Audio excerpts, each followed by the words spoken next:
नमस्कार भक्तों, श्री शिवाय नमस्तोभ्यम। हर हर महादेव। आइए भक्तों, आज हम जानेंगे सृष्टि से पहले क्या था, निराकार शिव का रहस्य। क्या आपने कभी सोचा है, जब यह धरती नहीं थी, जब सूर्य नहीं था, जब चंद्रमा नहीं था, जब आकाश भी नहीं था, जब दिन और रात का कोई अस्तित्व नहीं था, तब क्या था? ना समय था, ना दिशा थी, ना जन्म था, ना मृत्यु थी। तो फिर वह क्या था जिससे यह अनंत सृष्टि प्रकट हुई? सनातन परंपरा इस प्रश्न का उत्तर केवल किसी एक आकार या मूर्ति में नहीं देती। वह हमें एक ऐसे परम तत्व की ओर ले जाती है जिसे शब्दों में पूरी तरह बांधा नहीं जा सकता, जिसका कोई आकार नहीं, जिसकी कोई सीमा नहीं, जिसका कोई जन्म नहीं और जिसका कोई अंत नहीं। इसी परम तत्व को शिव के निराकार, निर्गुण और परम स्वरूप के रूप में समझने की परंपरा मिलती है। आज की कथा में हम इसी रहस्य को समझेंगे। सृष्टि से पहले क्या था? क्या उस समय शिव थे? यदि शिव निराकार थे तो सृष्टि कैसे प्रकट हुई? शिवलिंग का वास्तविक दार्शनिक रहस्य क्या है? और सबसे बड़ा प्रश्न, क्या सृष्टि वास्तव में शिव से अलग है या उसी परम तत्व की अभिव्यक्ति है? आज हम इस विषय को उपनिषदों और शिव पुराण परंपरा के आधार पर समझने का प्रयास करेंगे। भक्तों, इससे पहले आप अपने हमारे YouTube चैनल आष्टा गणेश वंदना MP को सब्सक्राइब करें, लाइक करें और कमेंट में हर हर महादेव लिखना ना भूलें। वीडियो को अंत तक जरूर देखें। जब कुछ भी दिखाई नहीं देता था, कल्पना कीजिए आपके सामने पूरा ब्रह्मांड है। असंख्य आकाशगंगाएं, करोड़ों करोड़ों तारे, सूर्य, ग्रह, पृथ्वी, समुद्र, पर्वत, पेड़ पौधे और हम मनुष्य। लेकिन यह सब हमेशा से ऐसा नहीं था। सृष्टि के विषय में भारतीय दर्शन में एक महत्वपूर्ण विचार है, व्यक्त और अव्यक्त। जो दिखाई दे रहा है वह व्यक्त है, और जो अभी दिखाई नहीं दे रहा लेकिन संभाव्यता के रूप में विद्यमान है, वह अव्यक्त है। लेकिन इसके भी पीछे एक परम तत्व माना गया है, जो किसी सीमित रूप में बंधा हुआ नहीं है। उसे केवल आँखों से नहीं देखा जा सकता, उसे केवल किसी एक आकार तक सीमित नहीं किया जा सकता। इसीलिए शिव के एक स्वरूप को कहा जाता है निराकार शिव, अर्थात ऐसा परम तत्व जिसका कोई सीमित भौतिक आकार नहीं है। वीडियो को लाइक करें और कमेंट में हर हर महादेव लिखें और वीडियो को ज़्यादा से ज़्यादा शेयर करें। आइए भक्तों, हम आगे बढ़ते हैं। निराकार का अर्थ क्या है? यहाँ एक बहुत बड़ी गलतफहमी दूर करना जरूरी है। जब हम कहते हैं शिव निराकार है, तो इसका अर्थ यह नहीं कि शिव का कोई अस्तित्व ही नहीं है। निराकार का अर्थ है जिसे किसी एक सीमित आकार में बांधा नहीं जा सकता। जैसे आकाश को आप मुट्ठी में बंद नहीं कर सकते, प्रकाश को आप एक छोटी डिब्बी में पूरी तरह कैद नहीं कर सकते, उसी प्रकार परम तत्व को भी किसी एक सीमित आकृति में पूरी तरह नहीं बांधा जा सकता। इसीलिए शिव का साकार रूप भी है जटाधारी महादेव, नीलकंठ, त्रिशूलधारी, चंद्रशेखर, और साथ ही शिव का निराकार तत्व भी है। दोनों को विरोधी मानना आवश्यक नहीं। साकार रूप भक्त के लिए ध्यान और उपासना का माध्यम बन सकता है, और निराकार स्वरूप परम सत्य की ओर संकेत करता है। हम जानेंगे उपनिषद का अद्भुत कथन। अब आते हैं एक अत्यंत महत्वपूर्ण प्रमाण पर। श्वेताश्वर उपनिषद के तीसरे अध्याय में रुद्र के विषय में कहा गया है, एको ही रुद्रो न द्वितीयास्तु, अर्थात रुद्र एक है, दूसरा कोई नहीं। उसी मंत्र में कहा गया है कि वही सभी लोकों पर शासन करता है और अंतकाल में सृष्टि को अपने में समेट लेता है। अब इस बात को ध्यान से समझिए, यहाँ रुद्र को केवल एक देवता के सीमित रूप में समझना पर्याप्त नहीं है। उपनिषद का विषय यहाँ परम तत्व है, वह तत्व जो सृष्टि के भीतर भी है और सृष्टि से परे भी, जो प्रकट होने पर अनेक रूपों में दिखाई देता है लेकिन मूल में एक ही है। यही कारण है कि शैव दर्शन में शिव को परम तत्व के रूप में समझने की परंपरा मिलती है। अब हम जानेंगे सृष्टि से पहले शिव कैसे थे। अब प्रश्न आता है, यदि सृष्टि ही नहीं थी तो शिव कहाँ थे? यह प्रश्न इसलिए कठिन है क्योंकि हम हर चीज को स्थान और समय से जोड़कर देखते हैं। हम कहते हैं यह वस्तु यहाँ है, वह वस्तु वहाँ है, यह घटना कल हुई, वह घटना आज हुई। लेकिन यदि समय और स्थान स्वयं सृष्टि का हिस्सा है तो सृष्टि से पहले कहाँ पूछना ही सीमित प्रश्न हो जाता है, क्योंकि कहाँ के लिए स्थान चाहिए और कब के लिए समय चाहिए। परम तत्व को समय और स्थान की सीमाओं में बांधना संभव नहीं माना जाता। इसीलिए शिव के परम स्वरूप को अनादि और अनंत कहा जाता है, ना कोई प्रारंभ ना कोई अंत। क्या उस समय केवल अंधकार था? कई कथाओं में लोग कहते हैं सृष्टि से पहले केवल अंधकार था, लेकिन यहाँ भी सावधानी जरूरी है। अंधकार भी एक अनुभव है। अंधकार कहने के लिए प्रकाश की अवधारणा चाहिए और प्रकाश तथा अंधकार दोनों व्यक्त जगत की अवधारणाएं हैं। इसीलिए दार्शनिक अर्थ में सृष्टि से पूर्व अवस्था को केवल काला अंधेरा कह देना पर्याप्त नहीं, यह उससे कहीं गहरी बात है। वह अवस्था अव्यक्तता की कल्पना से समझी जाती है, जहाँ नाम और रूप अभी प्रकट नहीं हुए, जहाँ विभाजन दिखाई नहीं देता, जहाँ मैं और तुम का अनुभव भी नहीं। और इसी परम अवधेत अवस्था को शिव के निराकार स्वरूप से जोड़ा जाता है। भक्तों, अब हम सृष्टि की शुरुआत कैसे हुई इसे जानने से पहले आप अपने YouTube चैनल आष्टा गणेश वंदना को सब्सक्राइब करें और वीडियो को शेयर करें। कमेंट में हर हर महादेव लिखें और वीडियो को लाइक करना नहीं भूलें। तो आइए हम जानते हैं अब सबसे बड़ा प्रश्न, यदि शिव निराकार है तो सृष्टि प्रकट कैसे हुई? शैव परंपराओं में शिव के साथ शक्ति की अवधारणा अत्यंत महत्वपूर्ण है। शिव को चेतन परम तत्व और शक्ति को उनकी अभिव्यक्ति की सामर्थ्य के रूप में समझाया जाता है। इसे बहुत सरल उदाहरण से समझिए। आग और उसकी गर्मी को पूरी तरह अलग करके समझना कठिन है। सूर्य और प्रकाश, चेतना और उसकी शक्ति। इसी तरह शिव और शक्ति की अवधारणा को समझा जाता है।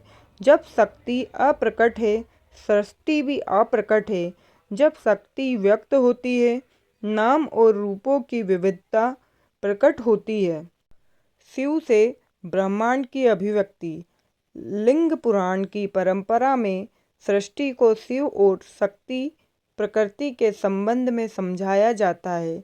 उसमें शिव के परम स्वरूप और प्रकृति के सक्रिय होने से सृष्टि की अभिव्यक्ति का वर्णन मिलता है। अर्थात बात केवल इतनी नहीं कि शिव ने कहीं बैठकर संसार बना दिया, यह उससे अधिक दार्शनिक है।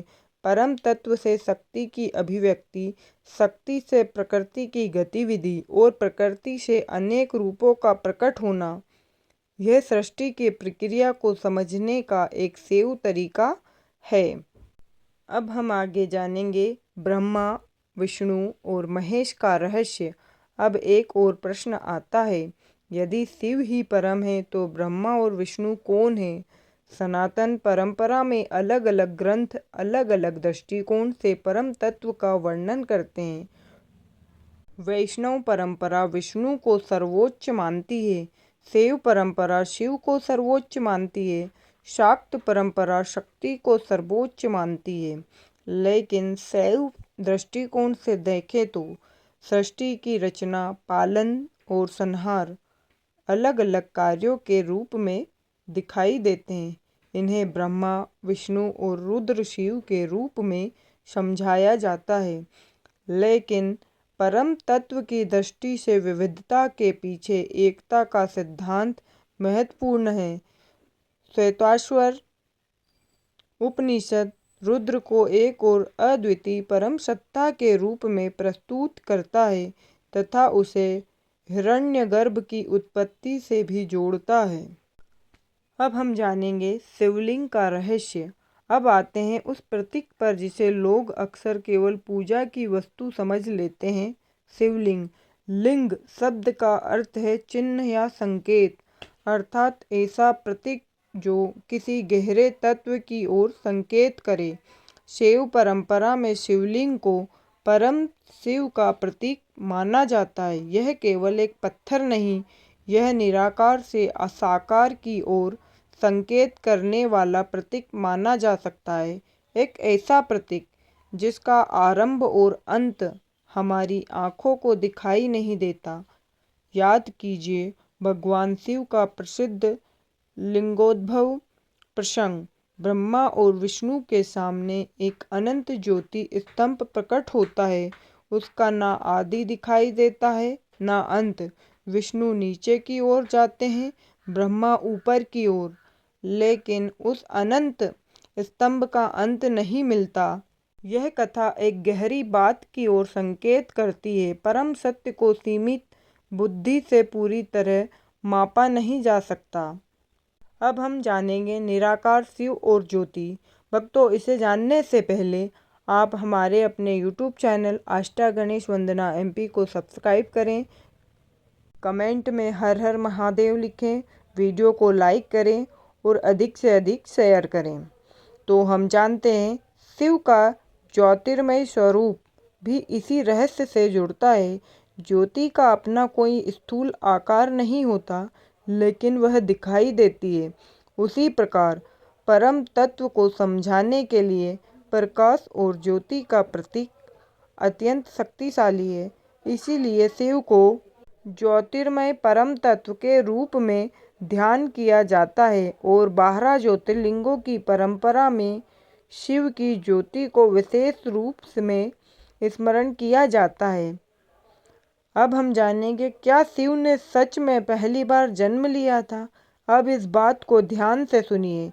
यदि शिव परम तत्व है तो उनके लिए सामान्य जन्म की अवधारणा लागू नहीं होती। जन्म किसका होता है? जो पहले अस्तित्व में नहीं था और बाद में अस्तित्व में आया। लेकिन जो अनादि है उसका जन्म कैसे होगा? इसीलिए शिव के परम स्वरूप को अजन्मा कहा जाता है। शिव का साकार रूप कथाओं में अलग अलग प्रसंगों में प्रकट हो सकता है, लेकिन परम शिव को किसी सामान्य जन्म मृत्यु के नियम में बांधना शैव दर्शन के अनुसार उचित नहीं। सृष्टि क्यों बनी? यह प्रश्न मनुष्य के सबसे पुराने प्रश्नों में से एक है। यदि परम तत्व पूर्ण है तो सृष्टि बनाने की आवश्यकता क्यों हुई? पुराणों में इसे कई बार लीला के रूप में समझाया गया, लेकिन दार्शनिक रूप में से इसे ऐसे भी समझ सकते हैं कि जो एक है वही अनेक रूपों में प्रकट होता है। जैसे एक ही सूर्य का प्रकाश हजारों स्थानों पर दिखाई देता है, प्रकाश एक, प्रतिबिंब अनेक, इसी प्रकार परम तत्व एक, रूप अनेक। अब हम जानेंगे फिर संसार में दुख क्यों है। अगर यह सब परम सत्ता से आया है तो संसार में दुख क्यों है? गरीबी, वियोग, मृत्यु, असफलता, धोखा, बीमारी और संघर्ष क्यों? यहाँ कर्म और जन्म मृत्यु का सिद्धांत सामने आता है। भारतीय दर्शन में जीव के अनुभवों को कर्म से जोड़ा गया है। मनुष्य को केवल बाहरी परिस्थितियों का दास नहीं माना गया। उसके कर्म, संस्कार और ज्ञान उसके जीवन की दिशा को प्रभावित करते हैं। और शिव ज्ञान का उद्देश्य केवल संसार की समस्या खत्म करना नहीं, बल्कि मनुष्य को यह समझाना भी है कि तुम केवल यह शरीर नहीं हो। अब हम जानेंगे शिव हमारे भीतर कहाँ है। अब प्रश्न बाहर से भीतर की ओर आता है। अगर शिव हर जगह है तो क्या वह हमारे भीतर भी हैं? श्वेताश्वतर उपनिषद रुद्र को सभी प्राणियों के भीतर स्थित बताता है। इसका अर्थ अत्यंत गहरा है। जिसे हम बाहर मंदिर में खोजते हैं, उसी परम सत्ता की उपस्थिति को भीतर भी अनुभव किया जा सकता है। इसीलिए ध्यान में आंखें बंद की जाती है, क्योंकि बाहर की दुनिया से ध्यान हटाकर साधक अपने भीतर की चेतना की ओर देखता है। अब हम जानेंगे मृत्यु के समय क्या होता है। सृष्टि का एक नियम है, जो प्रकट हुआ है वह कभी न कभी अप्रकट होगा। पेड़ पैदा होता है, बढ़ता है, सूखता है और मिट्टी में मिल जाता है। शरीर जन्म लेता है, जीवन जीता है और अंततः पंच तत्व में लौट जाता है। इसी प्रकार ब्रह्मांड भी शाश्वत रूप से एक ही अवस्था में नहीं रहता। शैव परंपरा में संहार को केवल विनाश नहीं माना जाता, यह वापसी भी है। श्वेताश्वतर उपनिषद कहता है कि वही रुद्र अंतकाल में सभी लोकों को अपने में समेट लेता है, अर्थात जिस परम तत्व में अभिव्यक्ति हुई अंततः उसी में लय। अब हम जानेंगे प्रलय का रहस्य। कल्पना कीजिए, सूर्य बुझ गए, तारे शांत हो गए, ग्रह समाप्त हो गए, समय की गति भी थम गई। नाम नहीं, रूप नहीं, दिशा नहीं, जीव नहीं, तब क्या बचेगा? शिव दार्शनिक दृष्टि कहेगी, परम तत्व वही शिव जो सृष्टि के पहले भी थे, सृष्टि के बीच भी हैं और सृष्टि के बाद भी रहेंगे। इसीलिए शिव को केवल संहार का देवता कहना अधूरा है। वह संहार के पार स्थित परम तत्व की अवधारणा भी है। शिव केवल विनाश क्यों नहीं है? लोग कहते हैं शिव संहार करते हैं, लेकिन शिव केवल विनाश नहीं है। शिव का अर्थ समझने पर एक और गहरा भाव सामने आता है। पुराना रूप समाप्त होता है ताकि नया रूप प्रकट हो सके। रात समाप्त होती है, सुबह आती है, पतझड़ आता है, फिर वसंत आता है, शरीर बदलता है, जीवन आगे बढ़ता है। इसीलिए संहार को केवल भय के रूप में नहीं देखना चाहिए, यह परिवर्तन का भी प्रतीक है। निराकार शिव को कैसे समझें? अब सवाल है, क्या हम निराकार शिव को देख सकते हैं? उत्तर है, आँखों से नहीं, क्योंकि आँखें आकार देखती है। लेकिन परम तत्व को समझने का मार्ग केवल आँखें नहीं। भारतीय दर्शन में कहा गया है कि सत्य का अनुभव ज्ञान, ध्यान और आत्मचिंतन के द्वारा किया जा सकता है।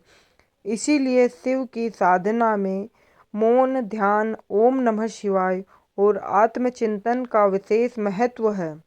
अब हम जानेंगे ओम नमः शिवाय का भाव। जब साधक कहता है ओम नमः शिवाय, तो केवल शब्द नहीं बोल रहा, वह अपने अहंकार को परम तत्व के सामने झुका रहा है। मैं से तू की यात्रा और अंततः मैं और तू के भेद के मिटने की यात्रा, यही साधना का गहरा उद्देश्य माना जा सकता है। अब हम जानेंगे शिव का तीसरा नेत्र। तो भक्तों, इसे जानने से पहले आप हमारे अपने YouTube चैनल को सब्सक्राइब करें, वीडियो को लाइक करें, कमेंट में हर हर महादेव लिखें और वीडियो को अधिक से अधिक संख्या में शेयर करें, ताकि आपको रोज़ ऐसी नई नई कहानियाँ मिल सके। तो अब जानेंगे, अब शिव के तीसरे नेत्र को समझिए। क्या यह केवल एक पौराणिक कल्पना है इसके भीतर एक प्रतीकात्मक अर्थ भी देखा जाता है। दो आंखें संसार को देखती हैं, तीसरा नेत्र ज्ञान का प्रतीक। जब ज्ञान का प्रकाश आता है तो अज्ञान का अंधकार समाप्त होता है। इसीलिए कामदेव के भस्म होने की कथा को केवल भारी घटना ना मानकर कामना और अहंकार पर ज्ञान की विजय के प्रतीक के रूप में समझा जा सकता है। अब हम जानेंगे शिव के शरीर पर भस्म क्यों। महादेव को भस्म धारण किए हुए दिखाया जाता है। भस्म हमें याद दिलाती है, जिस शरीर पर मनुष्य इतना गर्व करता है, एक दिन वह भी पंच तत्व में लौट जाएगा। राजा हो या गरीब, सुंदर हो या कुरूप, धनवान हो या निर्धन, मृत्यु सबको समान करती है। इसीलिए भस्म का संदेश है, अहंकार छोड़ो, क्योंकि अंत में सब कुछ उसी परम तत्व में विलीन होना है। गंगा शिव की जटाओं में क्यों। गंगा का शिव की जटाओं में धारण होना भी अत्यंत सुंदर प्रतीक है। गंगा का वेग बहुत प्रचंड माना गया है। शिव ने उसे अपनी जटाओं में रोककर नियंत्रित किया। इस कथा का आध्यात्मिक संदेश यह भी लिया जा सकता है, शक्ति जब अनियंत्रित हो तो विनाश कर सकती है, लेकिन जब वही शक्ति विवेक और चेतना के नियंत्रण में हो तो जीवनदायिनी बन जाती है। अब हम जानेंगे शिव और मौन। शिव को अक्सर ध्यान में बैठे हुए दिखाया जाता है। क्यों? क्योंकि परम सत्य की खोज केवल शब्दों से नहीं होती, कभी कभी हजारों शब्दों से अधिक शक्तिशाली होता है मौन। जब मन शांत होता है, विचार धीमे होते हैं, इच्छाओं का शोर कम होता है, तब मनुष्य अपने भीतर की चेतना को देखने लगता है। और यही शिव के ध्यान का गहरा संदेश है। क्या शिव बाहर है या भीतर? यह प्रश्न अपने आप से पूछिए। अगर शिव केवल मंदिर में है तो मंदिर से बाहर कौन है? अगर शिव केवल कैलाश पर हैं तो बाकी संसार किसका है? शैव उपनिषदिक दृष्टि हमें इससे आगे ले जाती है। वही परम सत्ता सभी प्राणियों में स्थित है, वही अग्नि में, वही जल में, वही वनस्पतियों में, वही जीवों में और वही हमारे भीतर। श्वेताश्वतर उपनिषद रुद्र को सर्वव्यापक रूप में प्रस्तुत करता है। इसीलिए शिव को खोजने की यात्रा अंततः बाहर से भीतर की यात्रा बन जाती है। तो अब हम जानेंगे सबसे बड़ा रहस्य। अब इस पूरी कथा का सबसे बड़ा रहस्य समझिए। सृष्टि से पहले नाम नहीं था, रूप नहीं था, देवताओं के अलग अलग रूप नहीं थे, मनुष्य नहीं था, पृथ्वी नहीं थी, आकाश नहीं था, लेकिन परम तत्व था, उसे हम शिव कहते हैं। सृष्टि प्रकट हुई, अनेक नाम और रूप दिखाई देने लगे, लेकिन मूल तत्व एक ही रहा। फिर प्रलय आएगा, नाम और रूप तो समाप्त होंगे और सब उसी परम तत्व में लीन हो जाएगा। यही सृष्टि, स्थिति और लय का चक्र है। तो क्या सृष्टि शिव से अलग है? इस प्रश्न का शिव उत्तर अत्यंत सुंदर है। यदि समुद्र एक है और उसकी लहरें हजारों है, तो क्या लहर समुद्र से अलग है? लहर का अपना आकार है, लेकिन उसका अस्तित्व समुद्र पर निर्भर है। उसी प्रकार हम अलग अलग दिखाई देते हैं, प्रकृति अलग दिखाई देती है, ग्रह अलग हैं, तारे अलग हैं, लेकिन परम तत्व की दृष्टि से सबका मूल एक माना जाता है। इसीलिए शिव को केवल एक देवता के रूप में नहीं, परम चेतना के प्रतीक के रूप में भी समझा जाता है। मृत्यु से डर क्यों लगता है? क्योंकि हम अपने शरीर को ही अपना पूरा अस्तित्व मान लेते हैं। शिव का संदेश इससे अलग है। शरीर बदलता है, मन बदलता है, विचार बदलते हैं। परम सत्य को जानने की साधना मनुष्य को उस चेतना की ओर ले जाती है जिसे वह अपना वास्तविक स्वरूप मानता है। इसीलिए शिव की उपासना केवल वरदान मांगने की परंपरा नहीं, यह स्वयं को जानने की यात्रा भी है। अब हम जानेंगे भक्तों, जब सब कुछ छूट जाएगा तब क्या होगा? एक दिन धन छूट जाएगा, घर छूट जाएगा, पद छूट जाएगा, प्रसिद्धि छूट जाएगी, लोग भी छूट जाएंगे, ये शरीर भी छूट जाएगा। लेकिन जीवन में जो ज्ञान और चेतना विकसित हुई वह साधना का विषय बनती है। इसीलिए महादेव का स्मरण हमें एक सरल बात सिखाता है, जिसे आज अपना समझकर अहंकार कर रहे हो वह सब नश्वर है, और जो शाश्वत है उसकी खोज करो। निराकार शिव का सबसे सरल अर्थ, यदि कोई आपसे पूछे निराकार शिव कौन है, तो आप बहुत सरल शब्दों में कह सकते हैं, निराकार शिव वह परम तत्व है जिसे किसी एक आकार में सीमित नहीं किया जा सकता। वह अनादि है, अंत है, सर्वव्यापक है। और शैव उपनिषदिक परंपरा में उन्हें रुद्र के परम स्वरूप से जोड़ा जाता है। श्वेताश्वतर उपनिषद उन्हें एक और द्वितीय रहित बताता है तथा सृष्टि के प्रकट होने और अंत में उसके लय से जोड़ता है। अब हम जानेंगे अंत में। भाई, अगली बार जब आप शिवलिंग के सामने खड़े हों तो केवल पत्थर मत देखना, उसमें उस अनंत सत्य का स्मरण करना जिसका ना आदि दिखाई देता है ना अंत। जब ओम नमः शिवाय बोलो तो केवल शब्द मत बोलना, अपने अहंकार को थोड़ा शांत करना। जब जीवन में दुख आए तो याद रखना, परिवर्तन जीवन का नियम है। जब कोई अपना दूर हो जाए तो याद रखना, जो आया है वह कभी ना कभी जाएगा। और जब मृत्यु का विचार मन में आए तो याद रखना, शिव का परम स्वरूप जन्म और मृत्यु की सीमाओं से परे माना जाता है। सृष्टि से पहले भी वही परम तत्व, सृष्टि में भी वही और सृष्टि के अंत में भी वही। वही शिव है, निराकार, अनादि, अनंत, अविनाशी।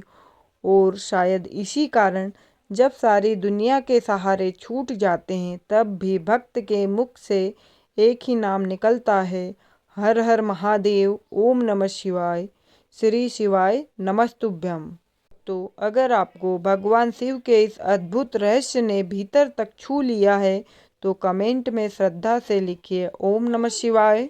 इस वीडियो को उस व्यक्ति तक जरूर पहुंचाइए जो इस समय जीवन के किसी कठिन दौर से गुजर रहा है, क्योंकि कभी कभी एक छोटी सी आध्यात्मिक बात किसी टूटे हुए मनुष्य को फिर से खड़ा कर देती है। हर हर महादेव, ओम नमः शिवाय। वीडियो को अधिक से अधिक संख्या में शेयर करें ताकि यह वीडियो महादेव के सच्चे भक्त तक जरूर पहुंच सके और एक दुखी मनुष्य को जीने की राह दिखा सके। वीडियो को लाइक करें, कमेंट करें, हर हर महादेव लिखें और हमारे अपने यूट्यूब चैनल आष्टा गणेश वंदना MP को सब्सक्राइब करना ना भूलें। हर हर महादेव, ओम नमः शिवाय, श्री शिवाय नमस्तुभ्यम। हर हर महादेव।